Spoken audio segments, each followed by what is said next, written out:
Hello everyone and welcome back. Today's lesson is the Cyber Awareness and Information Security lesson.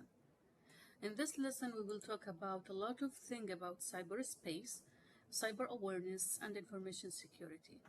So from the basic security practice to understanding how the internet and the network work, you will gain knowledge that you need to save yourself online.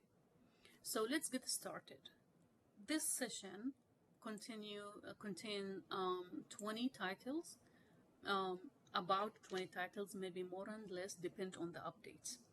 So when you take the lesson, they will give you a lot of information from basic to the advanced stuff. All of those are talking about cybersecurity and cyberspace and how to secure yourself in future. Now, the core security concept, which is the first part of your lesson. So in this one, they will talk about basic security concepts, the foundation, understanding the threat, and a lot of things that you will find on the internet or the networks in general. Also risk assessment, where you can identify what is the kind of risk that could happen to you or your company and how to save yourself. In general, we have malwares and we have viruses. And we have malware, okay, viruses, worm, Trojan, spyware. Now, the main one is malware, and malware is everything else, okay? Malware is any malicious program or malicious code that used or create to harm your systems, take your information, or delete your system in general, or freeze it. All of those things are called malware. Now, we have viruses and worms. The difference between them, like both of them are dangerous, but in my thought, I see that worm is more dangerous than viruses. Because viruses, it's a kind of malware. Both of them is a kind of malware. But viruses, they need carrier to copy from place to place, which means if I have a virus in my device, I need a carrier to send it to your device. The carrier could be a CD, a DVD, a thumb drive, or attachment file. So if you did not take that thumb drive from me and put it in your device, or you did not open the attachment, virus cannot spread from my device to any other devices. Where worm can spread automatically without any need for any carrier. If any of us in the company have a worm, it will spread to everyone else on the network. Because of that, I see that worm is more dangerous. Worm also is self-replicates. Self-replicates, which means it's spread through all computers and network. Unlike the viruses, worm fully contain program that is not attached to anything else. Like it doesn't need a carrier. If any of us as a people at Reynolds have a worm, it will be published to all Reynolds. Copies to all computers in Reynolds that is connected to that network.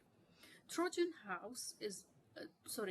horse is another kind of malware program, but this malware is something that is copied from a historical story. Okay, so if you go to Google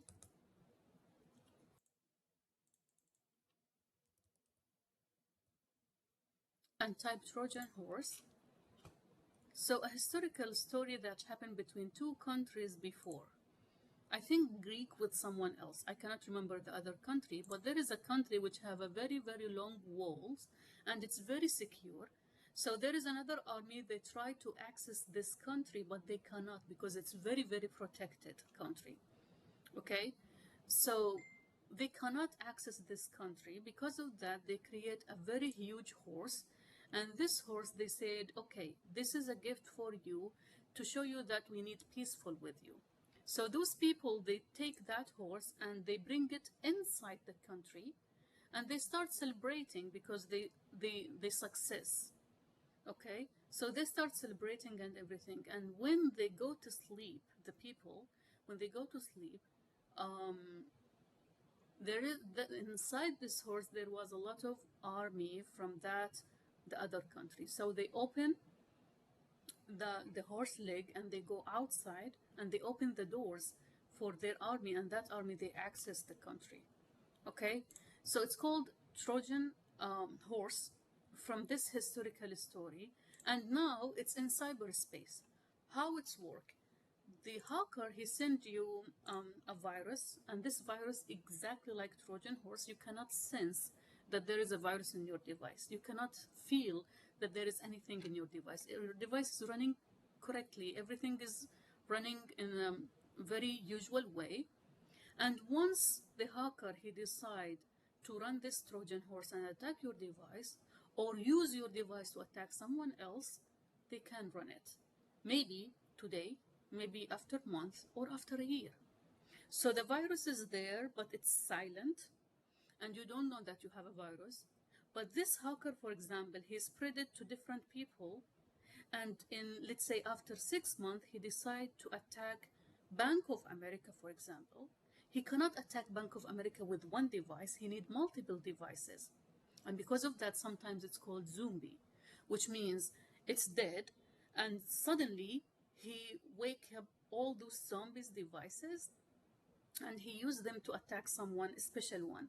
And this kind of attack is called DOS, denial of service attack. Let me show you the DOS attack, or denial of service attack. Denial of service attack, where someone, he's a hacker, he used multiple machines to attack someone. So the target server, let's say it's the Bank of America server, he cannot attack it by himself. He need multiple peoples, and some of them are us. Okay, so maybe we have this virus, but we don't know how you can get this virus. You get it when you download anything for free from the internet. Remember, there is nothing for free in the internet, which means if you need to download Photoshop, you should go to Adobe website and download Photoshop from that company and pay for them. If you want to download Microsoft Office, go to Microsoft.com and download it from there, even if you pay. So some people, they told you, don't pay. We can offer it for you for free. Remember, there is nothing for free in this world. Nothing for free. So they give you that application, you download it without paying anything, but once, if he decides to use your device to attack someone else, he will wake up your device or the virus of your device, which is zombie or Trojan, to attack someone else. And this is how it works. Okay, what's the idea of sending multiple requests from multiple devices? Denial of service attack, which means I want to send as much as I can of messages to that target or to that server until it's freeze. It cannot recognize all of those. It cannot handle all of those requests. This is the denial of service attack. Once the server cannot handle all of those and it become freeze, so even the administrator of that server cannot control it. So who will control it? The hacker. Okay, so this is how it works. In general, it's a type of malware that is called Trojan.